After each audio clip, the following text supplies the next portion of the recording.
කැනඩාව මනස්කාන්ත ස්වභාව ධර්මයටත් නිහඬ පරිසරයටත් ප්‍රසිද්ධ වූ දැවැන්ත දේශයක්. එහි වනාන්තර අතරින් ඇසෙන්නේ පැරණි රුක්ෂයන් මුමුණන හඬයි. විල්තැන්නෙන් හමන සුළඟ රැගෙන එන්නේ මිනිස් ජීවිතවල නොනැමෙන වීර්ය ගැන කියවෙන කතාන්දර. නමුත් මේ සුන්දරත්වය අතරේ කිසිවෙකු අසන්නට අකමැති තවත් එක් කතාවක් තිබෙනවා. ඒ කතාව සීතල හිමතට්ටු අතරත් නිහඬතාවය අතරත් වැළලී ගිය එකක්. කිසිවෙකු මතක් කිරීමට පවා අකමැති බිහිසුණු මතකයක්. ඒ ගකාල් පවුලේ ඛේදවාචකයයි. 1977 වසරේදී නව ජීවිතයක් සොයා එන දකුණු ආසියාතිකයන් වෙනුවෙන් කැනඩා රජය තම දොරටු විවර කළා. ඒ පුවත ඇසුණු වහාම එත් පුද්ගලයෙක් තමන්ගේත් තම පවුලේත් අනාගතය වෙනුවෙන් අයදුම්පතක් යොමු කළා. ඔහුගේ නම කානෙල් සිං ගකාල්. ඉන්දියාවේ ඉතා සිවපහසු ජීවිතයක් ගත කළත් තමන්ට නිසි අධ්‍යාපනයක් නොලැබීම ගැන කානෙල්ගේ හිතේ තිබුණේ ලොකු කනගාටුවක්. දවස පුරාම තමන්ගේ ගොවිපලේ දහඩිය හෙළමින් ඔහු වැඩ කළේ මහ පොළොවත් එක්ක හටන් කරමින්. නමුත් ඔහුගේ හදවතේ තම දරුවන් විශේෂයෙන්ම දියණියන් වෙනුවෙන් ලොකු හීනයක් තිබුණා. නමුත් තම දියණියන් හොඳින් ඉගෙනගෙන තමන්ට වඩා උසස් ජීවිතයක් ගත කරනවා දකින්න කානෙල් පෙරුම් පිරුවා. කැනඩාවේ අධ්‍යාපන ක්‍රමය ඒ සඳහා හොඳම මග බව ඔහු විශ්වාස කළා. මාස කිහිපයකට පසුව තමන්ගේ පවුලට පදිංචියට අවසර ලැබුණු බව කියවෙන ලිපිය කානෙල් අතට පත් වුණේ ඔහුට ලොකු සතුටක් ගෙන එමින්. නමුත් ඒ මොහොතේ ඔහුට මිලදී ගත හැකි වුණේ එක ගුවන් ටිකට් පතක් පමණයි. ඒ නිසා ඔහු තීරණය කළා මුලින්ම තනිවම කැනඩාවට යන්න. සැලසුම සරලයි.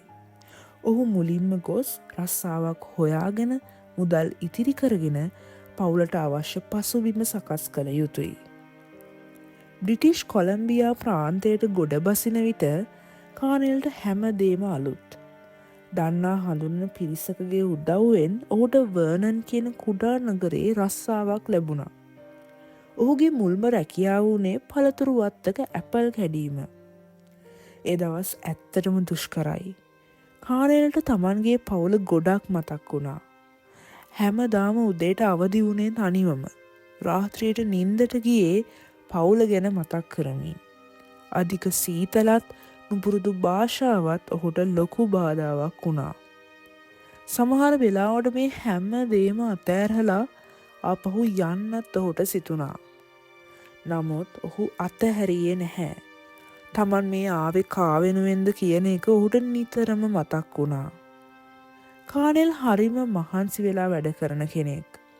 අවුරුදු 2කට පස්සේ ඔහු දැව කර්මාන්ත ශාලාවක යන්ත්‍ර ක්‍රියා කරවන්නෙක් විදිහට ස්ථීර රස්සාවක් ලැබුවා. ඊට අමතරව නිවාඩු දිනවලත් බ්ලූබෙරි වතුවල වැඩ කළා. රෑ දවල් නොබලා වැඩ කරලා ඔහු සෑහෙන මුදලක් ඉතිරි කරගත්තා. අවසානයේ ඔහුට තට්ටු 3ක ලස්සන නිවසක් මිලදී ගන්නත් පුළුවන් වුණා. දැන් තමයි වෙලාව. 1974 වසරේදී ඔහුගේ බිරිඳ දල්ජිත් කෞර් සහ දියණියන් තිදෙනා වන ජස්වීර් කෞර්, රාජ්වීර් කෞර් සහ බල්වින්දර් කෞර් කැනඩාවට පැමිණියා. කාලයත් එක්ක ඔවුන්ගේ පවුල තවත් ලොකු වුණා. කුල්වින්දර් කෞර් සහ හර්වින්දර් කෞර් නමින් තවත් දියණියක් දෙදෙනෙකුත් අවසානයේ ජස්පාල් සිං නමින් පුතෙකුත් ඒ පවුලට එකතු වුණා. දරුවන් 6 දෙනාම හැදී වැඩුණේ ආදරණීය ඒ වගේම අධ්‍යාපනයට මුල් තැන දෙන නිවසක. වැඩිමල් දියණිය ජස්වීර් සමාජ සේවිකාවක් වුණා. රාජ්වර් දන්ත සෞඛ්‍ය සායනයක සේවය කළා. බල්වින්දර් ඖෂධ වේදිනියක් ලෙස කටයුතු කළා. කුල්වින්දර් විශ්වවිද්‍යාලයේ දෙවන වසරේ අපරාධ විද්‍යාව හදාරමින් සිටියා.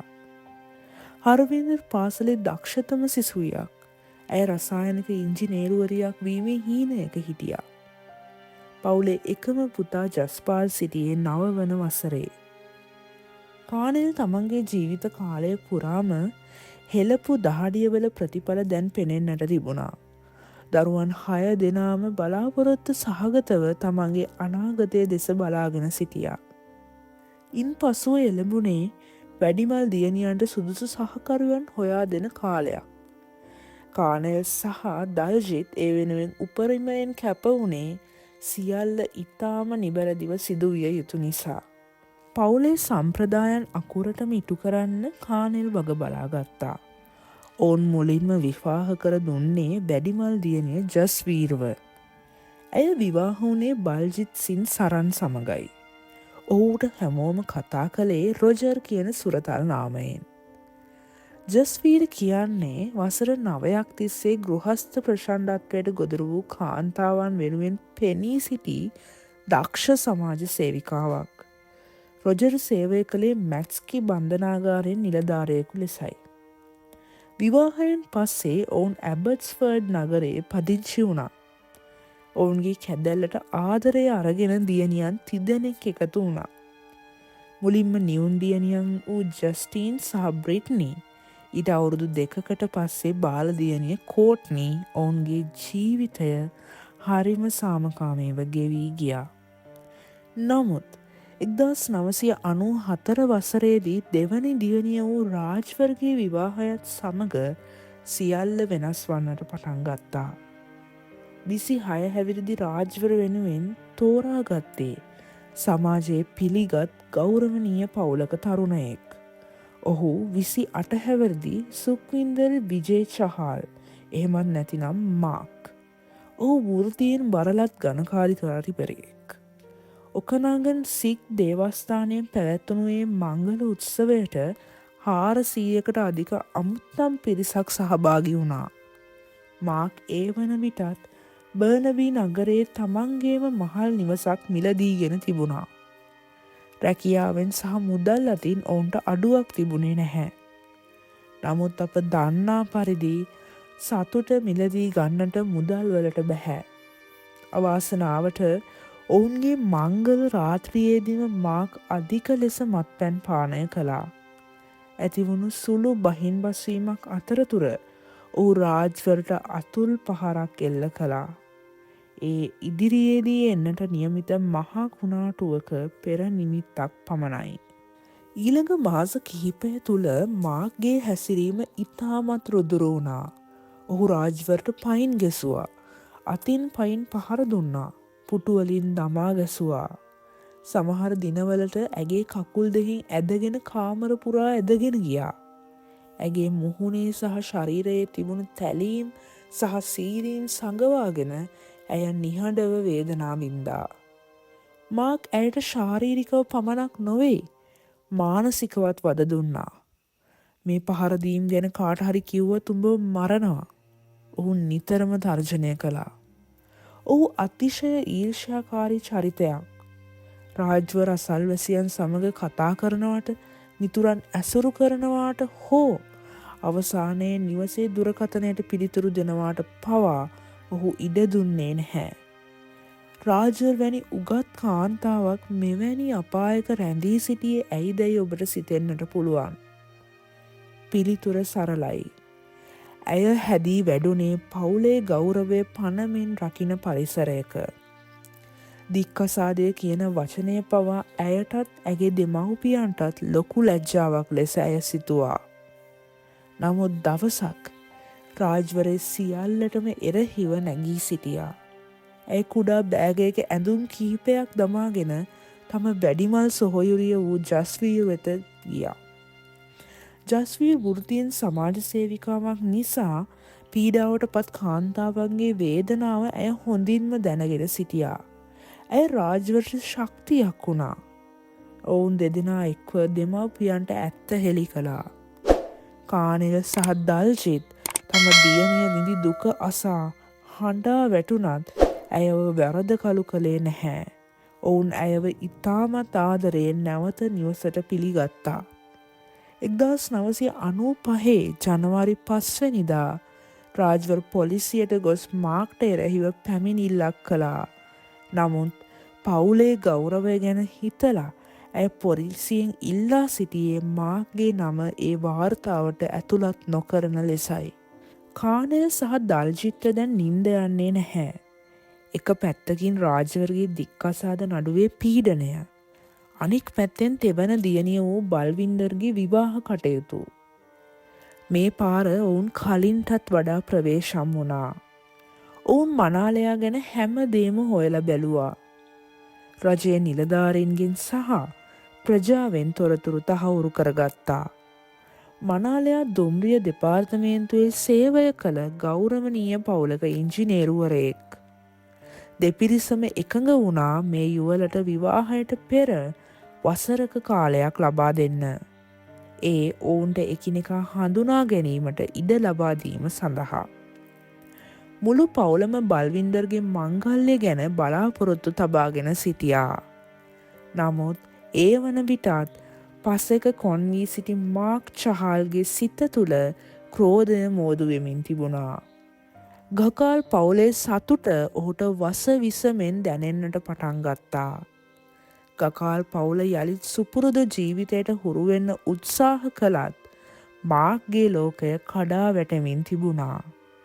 ඔහුට තමන්ගේ පාලනය ගිලිහී යමින් තිබුණා. රාජ්වර් මුණ ගැසෙන්නටත් පෙර මා ගිනිඅවියක් සඳහා බලපත්‍රයක් ලබාගෙන තිබුණත් ඔහු කිසිදා ආයුධයක් මිලදීගෙන තිබුණේ නැහැ. නමුත් රැකියාව අහිමිවීමත් විවාහය දෙදරා යාමත් සමග ඔහු අතිශය භයානක තීරණයක් ගත්තා.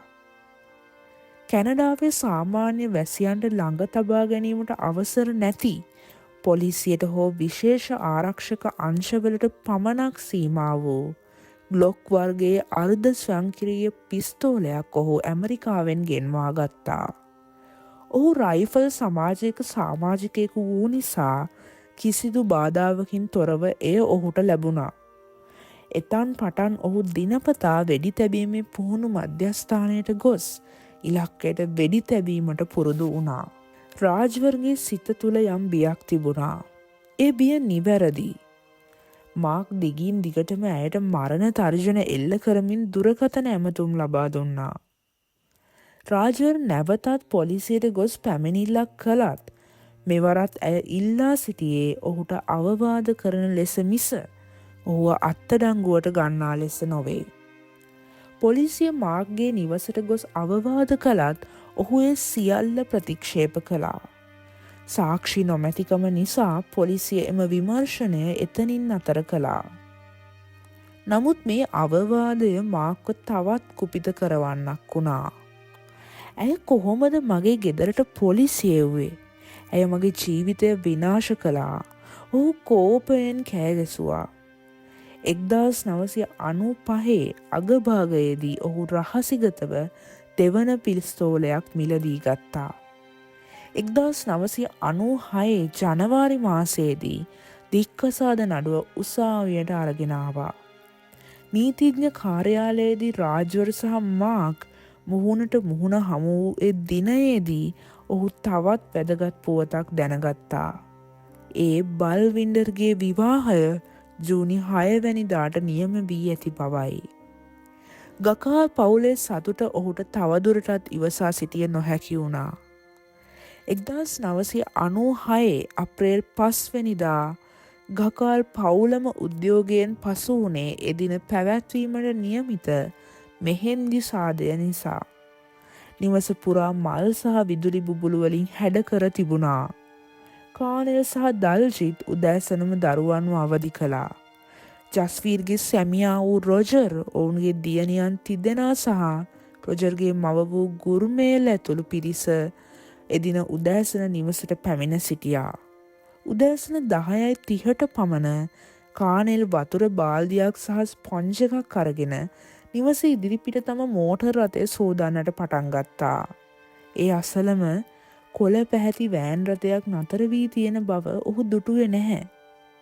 හදිසියම වෑන් රථයෙන් බැසගත් මාක් කිසිදු අනතුරු ඇඟවීමකින් තොරව කානෙල්ට වෙඩි තැබුවා.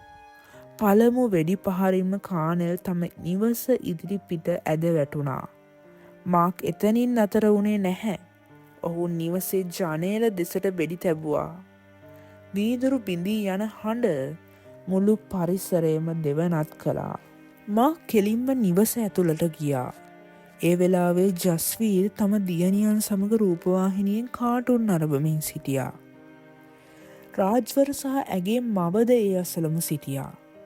මා කිසිදු අනුකම්පාවකින් තොරව ඔවුන් දෙසට වෙඩි දර්ශාවක් එල්ල කළා. ඔහු කාමරයෙන් කාමරයට යමින් තම අත තිබූ තුවක්කු දෙකෙන්ම එක දිගට වෙඩි තැබුවා. විනාඩි කිහිපයකින් මුළු නිවසම නිහඬ වුණා. මාක් ඉතාම සංසුන්ව නිවසෙන් පිටතට පැමිණ වෑන් රථයට නැගී කිසිවක් සිදු නොවූවාක් මෙන් පලා ගියා. අසල්වැසියන් වහාම පොලිසියට දැනුම් දුන්නා. මිනිත්තු කිහිපයකින් පොලිසිය එම ස්ථානයට පැමිණෙන විට ඔවුන් මුලින්ම දුටුවේ මෝටර් රථය අසල ලේ විලක් මැද වැටී සිටපු කානෙල්ගේ සිරුරයි. නිවසේ දොර අසල දල්ජිත් කවුර්ගේ සිරුර තිබුණා. නමුත් ඒ සියල්ලටම වඩා හද කම්පා කරවන දසුන තිබුණේ නිවසේ සාලය තුලයි. නිවස තුල තාමත් රූපවාහිනිය ක්‍රියාත්මකයි. එහි කාටුන් චරිත සිනාසෙමින් සිටියේ නිවස තුල තිබූ ඒ බිහිසුණු නිහඬතාවයට දැඩි පරස්පරයක් එක් කරමින්. ජස්වීර්ගේ පණ නැති සිරුර සෝපාව මත වැතිරී තිබුණා. ඇගේ කුඩා දියණියන් තිදෙනා සිදු වූයේ කුමක්දැයි වටහාගත නොහැකිව තම මවගේ සිරුරේ දැවටමින් සිටියා.